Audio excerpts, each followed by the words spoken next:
under God, indivisible, with liberty and justice for all. Tom, would you take roll, please? I sure will. Chairman Fox. Here. Vice Chairman Mitchell. Here. Secretary Murphy is here. Trustee McMullen. Here. Commissioner Chisholm. Here. Commissioner Mayer. Here. And Commissioner Ekman. Here. All right, thank you. Next up, item 4, approval of our agenda. So moved. Support. Motion from McMullen, second from, geez, oh, Pete Mitchell, I'm sorry. Any changes to that agenda? All those in favor say aye. Aye. Opposed, nay. Motion carries. Next up, approval of meeting minutes. So moved for October 10th, 2024. Support. Motion from Ekman, second from Murphy. Any changes to those? All those in favor say aye. Aye. Opposed, nay. Motion carries. Item 6, call to the public. Anyone tonight? All right, seeing none, we'll move right on to our agenda item. This is item 7A, Site Plan PD Application 24009, Plan Development at the Concept Phase for a Residential Community. This is a revised plan dated October 28th, 2024. So I think what we'll do is we'll turn the meeting over to our planning director. We'll invite the applicant up for anything they'd like to say, and then we'll take a look at the staff review letter that we have dated October 31, 2024. Troy, the meeting is yours. All right, thank you. We were just at the October 10th meeting discussing a conceptual plan at the corner of Pleasant Valley and M59. I'm trying to zoom out here a little bit. I'm not going to go over the whole PD process and where it's located because we've already touched on that. But at that plan, there was a question of this portion of the property right here. The applicant was proposing 56 duplex units. Then the applicant kind of at the tail end of the meeting said, I think I've got an alternative plan. And so now this is the alternative plan. It is just single-family homes here. So all of the duplex units are gone. The prior plan had a total of 134 single-family homes with 56 duplex units for a total of 190 units. Now it is just simply 167 single-family homes. And with that, I'll just be available to answer any questions. All right. Like to introduce yourself? Anything you would like to add? Sure. Good evening. My name is David Straub with MI Homes, 40950 Woodward Avenue, Bloomfield Township. Happy to be here this evening.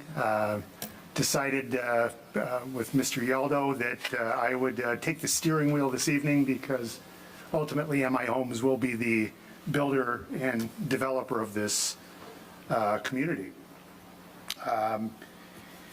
When we met with you back in October, there were concerns. I'll just highlight a few of those and talk through how we've overcome those. One of those concerns was with the 56 duplex units that are located on were located on the north end of the property, that those were going to be potentially rental units. And Mr. Yaldo and I worked together to come up with a what we think is a reasonable alternative to develop this with all single-family detached lots, thus eliminating the rental duplexes and lowering the overall density from 2.67 units per acre to 2.3 units per acre. I think that was definitely a step in the right direction for us. A few of the other highlights and points that you folks brought up and some of our neighbors did as well dealt with walkability and connectivity, and I just wanted to reiterate what we previously committed to on the plan and what we intend to carry forward in the community. Sidewalks will be on both sides of the street throughout the development. There will be a sidewalk along M59 along the property frontage.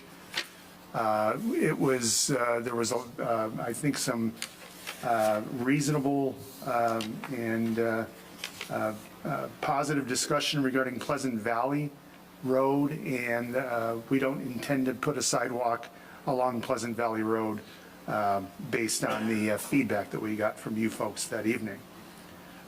We also would intend to have connectivity to the Allen Edwin property that's to our west. Tree preservation is another key that we will, as we move this process forward and work with the engineers, we'll do our best to strive to save as many trees as possible throughout the development.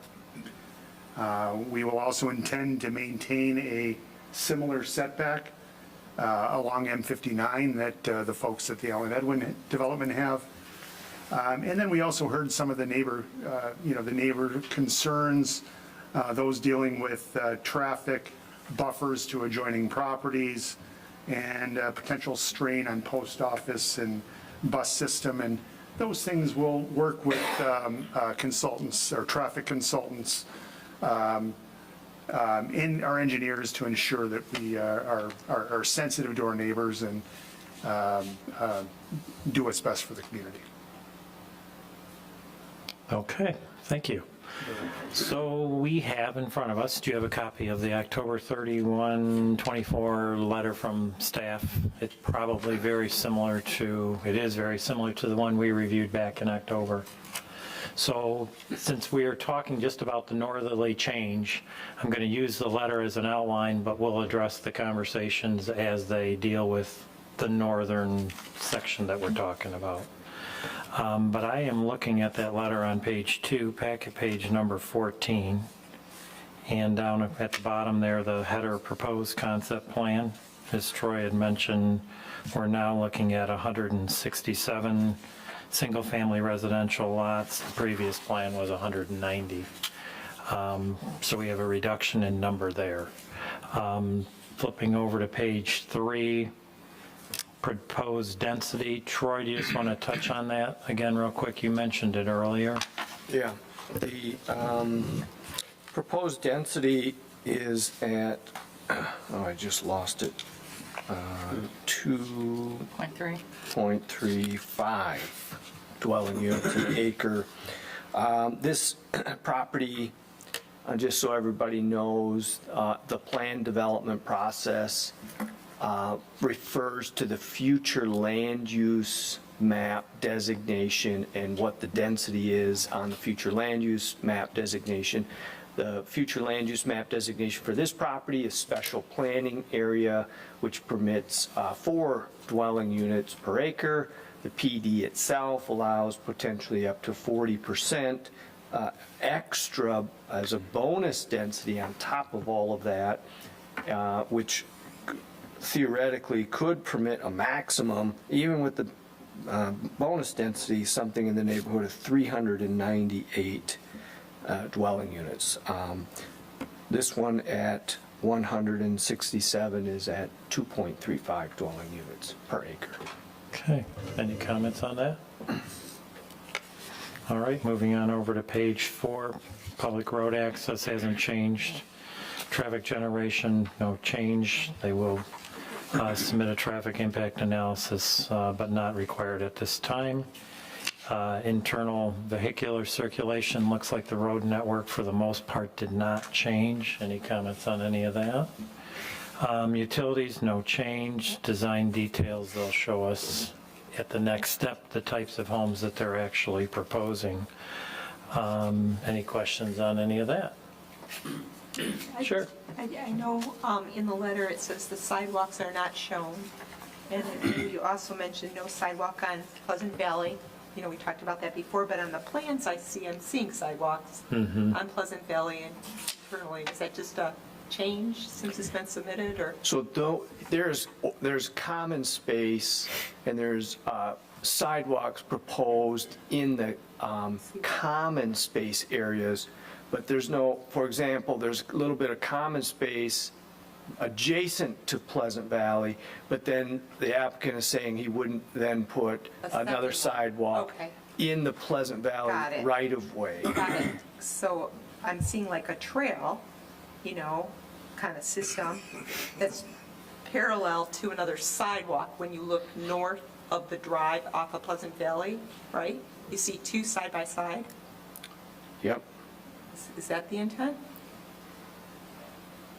Let me zoom in here just to make sure. You're talking Yep, right there. right here, this right here? It's not a sidewalk, it's a path. Yeah, this is like a internal path for their common area. here. Right, and And then, then a oh, you're sidewalk. talking this right here? Yeah. What's that? That's not, that shouldn't be. It shouldn't be? Way to go, Sue. This shouldn't be here? Well, it can be on there, it won't be on there at preliminary, because as I said, there will be no sidewalks. You just- yeah. Yeah. Some kind of center line, some sort. Okay, just trying to clear that up. Future right of way, I don't know. Yeah, we'll make sure that the sidewalks that are represented on the preliminary plan are accurate. Okay, anything else, Sue? I have a question. Yes, sure. Yeah, just on the subject of the path, did you have an idea, or is it early, of what the material might be of that path? I would anticipate that the material would be like a crushed aggregate. A little easier to maintain over time. Okay, anything else, anyone? Okay, so I am, let's see here, we're actually at the top of page 5. Open space, just going to need to show it, calculations for it. I guess we'll see what those numbers all look like. Landscaping, none proposed at this time, not required. Exterior lighting, not submitted or required. We talked about recognizable benefits last time. Still requirement. And then we've got some review letters from DPW, engineer, and fire authority. Same comments as before. As Troy had mentioned, there's no, at the last meeting, there's no formal recommendation or action here, but we probably should run down the table again, if you don't mind, and give him some feedback on the proposal now and how it's changed and what do you like, or anything that you'd like to say. Summer, would you like to start tonight? I started down with Sue last time. Thank you. No, I like the concept a little bit better. With, concerns of noise from the south, and I was thinking maybe, with the buffer, or maybe upgraded materials just for those homes that might be affected by the noise, maybe insulation or something. Just a thought. Yeah, we'll be sensitive to that in design, because if there is an issue, we'll be the first that they call. You might be the second, but and it could go either way. But we heard our neighbor loud and clear, and we'll make sure that we're sensitive to that. Yeah, I'm 10 acres away, and I can still hear the hogs when they when they're harvesting. Matt, anything you can share? I do like the proposal. I like the lower density we now have and the fact that we're significantly under what could be there. And yet it is high enough density to put a decent number of homes in that I think is something that we can use in this community. At the last meeting, I think one of the public comments referred to this development as garbage because there were 1,500 square foot homes that were sited, and I don't take that position. My first home in Livingston County was 1,500 square feet and sited, and I never thought of it as a garbage home. I was glad I could afford a home. And right now we're in a situation where my kids couldn't afford a home here. They don't make that kind of money to live in Heartland. And so I'm glad to see some lower priced homes. This is not covering up, this is covering up just a microscopic part of our total square mileage in this community. So I think it's a good place for it. And I think, that's just kind of the way I feel about it. I think we need lower priced homes, and I'm glad that they're not apartments, that we were able to make that change. So at this point, I'm very much in favor of the direction it's going. Thank you. You're here, Matt, so I agree with both of the other planning commissioner statements. If you can zoom in, Troy, up near in the revised area at the northeast. So we're noting a green belt along all roads, it seems. When we bump up to the development to the west? Yeah. Single family. Yeah. Yeah, oh, I'm thinking about between the two developments, between the, maybe we referred to it, the name of it earlier, it's not coming to me right now. Edwin Allen. Thank you, Edwin Allen, yes, yeah. So yeah, I like how the green belt is, I would say, consistent with the two, it seems like along the internal roads, it seems somewhat consistent there between the two developments. So that's a bonus. I like that. I know that regarding the conversation that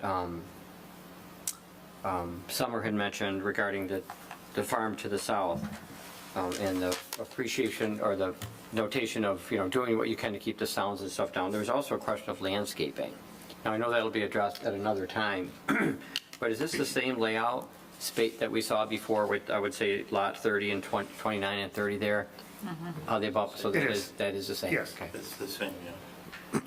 It seems like over time, I've noticed that, I don't know if it's on your property or on the farm, that they have planted some pine trees there. Is that reasonable? Are you aware of that? I think it's on the farm property. I don't think it's on yours. I haven't paid attention to Yeah. it, honestly. I drive it every day, yeah. So I appreciate, what your consideration is there. But I like, as the other commissioner said, I appreciate, the single-family homes versus the, the rental at this point. So we'd be farther south? Oh, no, you're right on it. I'm sorry. I think There's a farm. I think that's My about where that mistake, right. line is, so I'm not, I don't know. are these the pine It's trees? right, yeah, those are them right there. Yeah, those were added. These ones? So about a dozen years ago, yeah. Yeah. Mr. Yaldo, did you plant those trees right there? No, Never has a free hand to do what they want. This property's been under development consideration for more than 20 years. My guess is the Giggler family planted those with hopes of buffering themselves from the future land in the north because they knew this was coming. Sure, yeah. Yep. We'll figure out who owns that, who owns this. No, it's a good thing. Very nice It's a green good belt. thing. Okay, anything else, Tom? No. All right, thank you. Mike? Well, I said at the previous meeting that I liked the duplex layout, but I revised that comment. I think this layout is even better, so I applaud you for your diligence in, like I say, as the other commissioners have indicated, this is, I believe, a good site to propose this type of condensed housing in this area, so I applaud it. Great, thank you. How you doing? I agree with what's been said with Trustee McMullen as far as the doing what you can to reduce the sound. And then also what some of the others have said in the past, we do need some affordable housing, and everybody's got to start somewhere. Smaller homes are not necessarily ugly, so appreciate the lower price range. Sidewalks on both sides of the road, I like that as well. One thing I would like to add is a number of residents came forward last time and were concerned about the historic or old growth trees along Pleasant Valley there. And I'd like to see what you can do to save those. I'm sure it's a benefit to your community to have some of the larger trees saved, as many as you can. I know you guys go through and you put together an SC plan, soil erosion Yes. sediment containment plan. When you do that, if you could, on your set of plans that you come with next time, if you could have the limits of disturbance identified on that plan, and then possibly those trees tagged and numbered and their locations shown.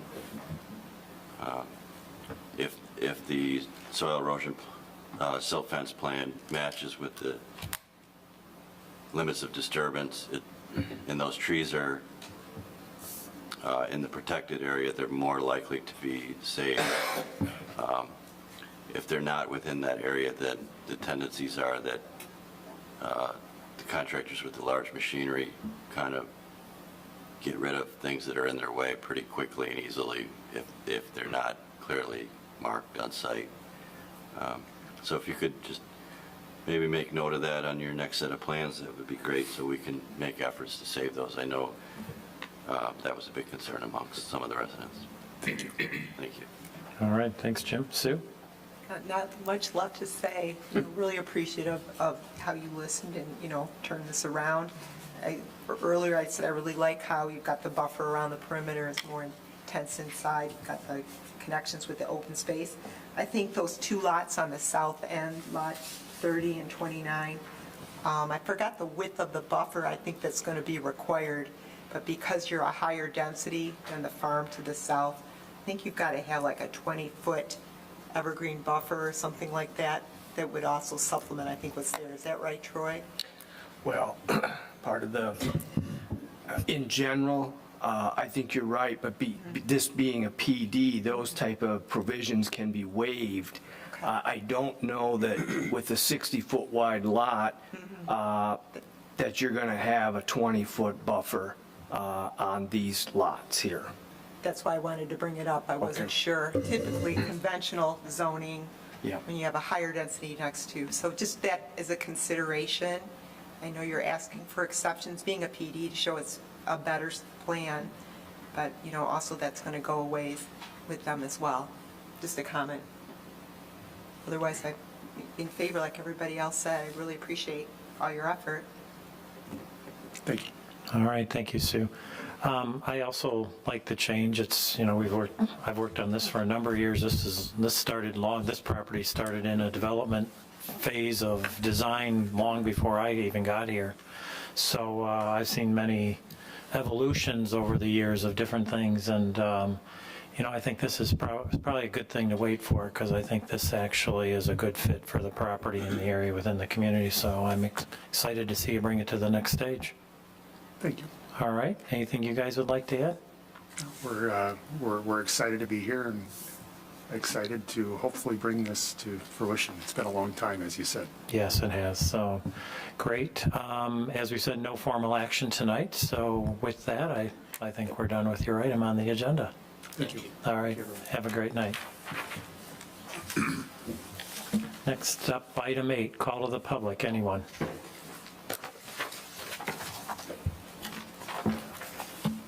Hello, everybody.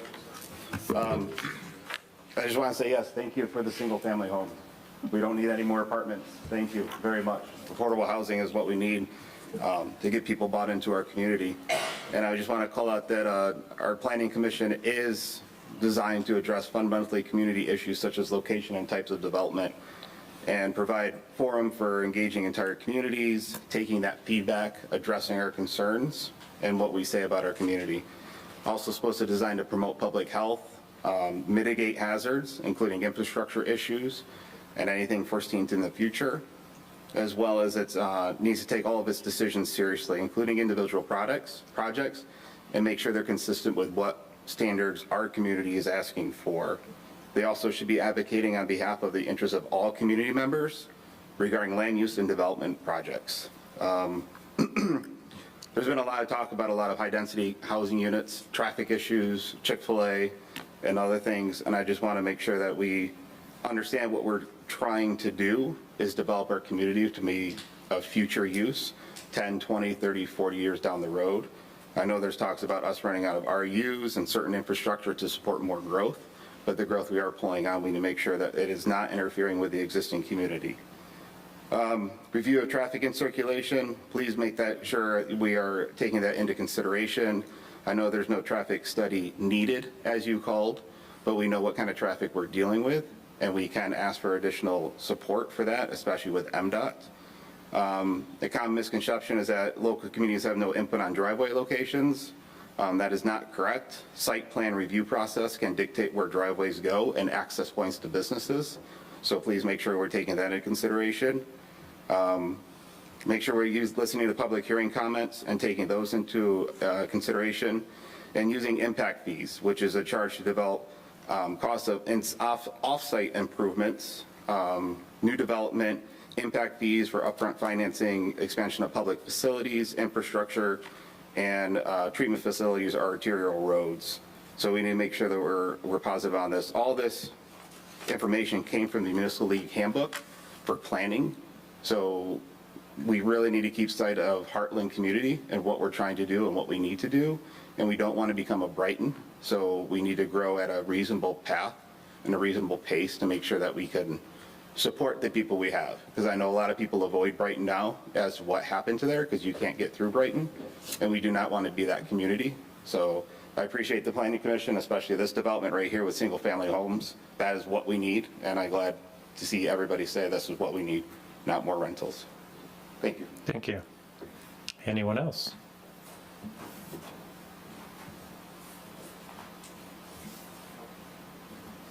So, my name's Chuck Hilger, and I guess I come here tonight because I try to read as much as I can. Troy spent time with me on the whole notion of traffic on 59, and picking up some of the points Jason made. I have reviewed, the MDOT guidance, geometric guidance.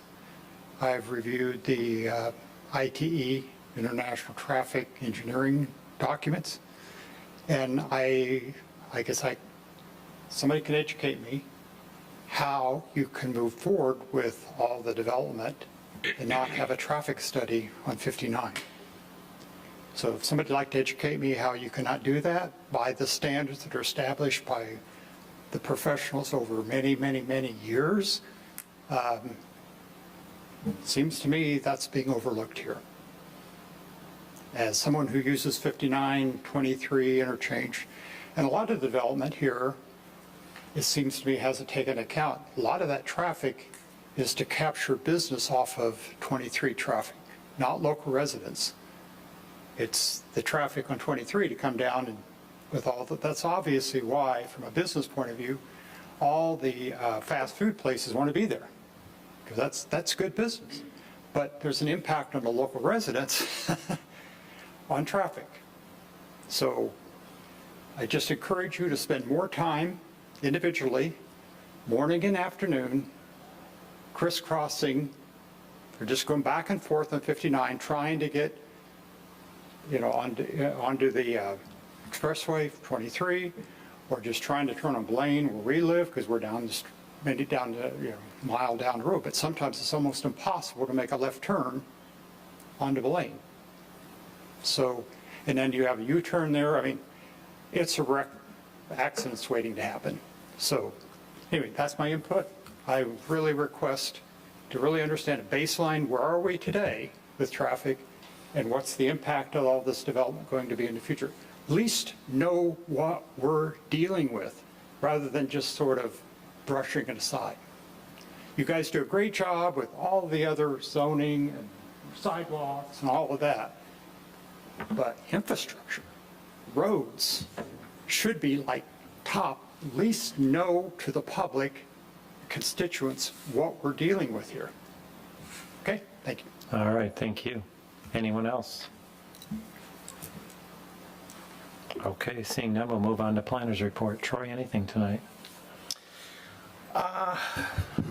We will probably have to kind of juggle our December meetings a little bit. We have meetings on, I don't remember the date, but we are the first Thursday in December, 5th, and then the third Thursday. day, which would be the 19th, I'm led to believe.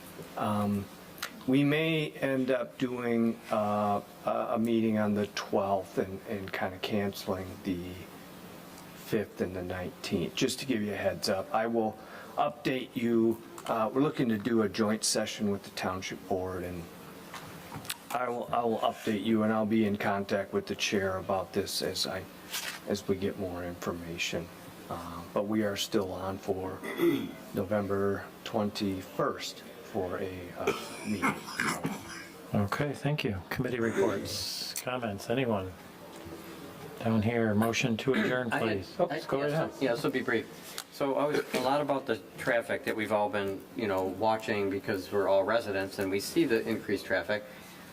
And it dawned on me the other day, I'm curious if what's going on I-96 with all of its construction, if anyone drives that way, which I'm sure we all touch on that, if some of the traffic is really diverted from I-96 east-west to M59 east-west, and maybe that's some of the increased volume of traffic we've seen over the last several years, or last couple of years. And I don't really have data to say when did I see, oh wow, we have a rush hour now in Heartland, but that just came to me the other day, and I'm curious if once I-96 is finished, if we'll see any of this traffic pattern settle down on 59.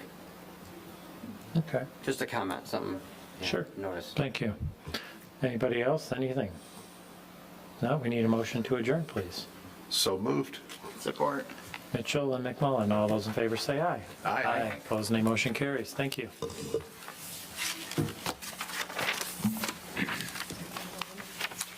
you think about it, Well, come on.